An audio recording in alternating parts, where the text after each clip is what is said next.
disciples above his master. He's the firstborn, okay? He's the special one.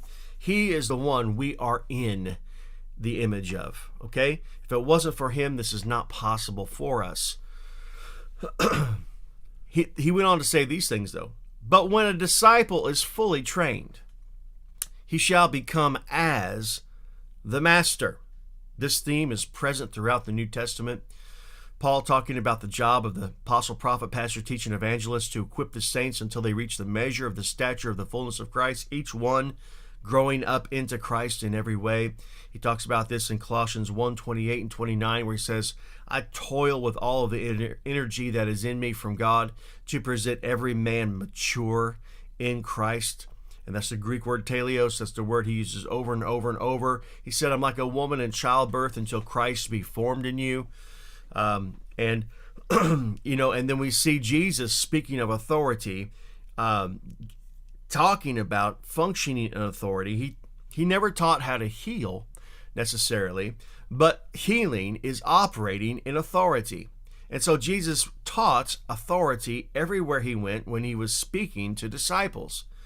And so, for example, in Mark 11:23, he said, whoever says to this mountain, whoever speaks and says to this mountain, doesn't ask the Father, that's not what it says.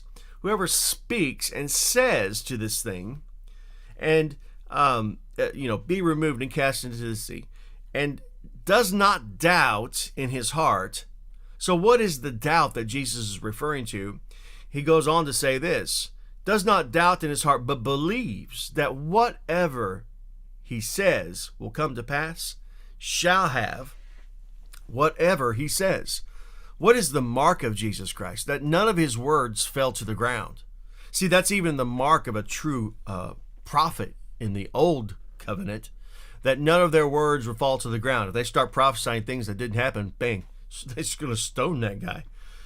But what's the mark of Jesus being a complete, mature Son of God?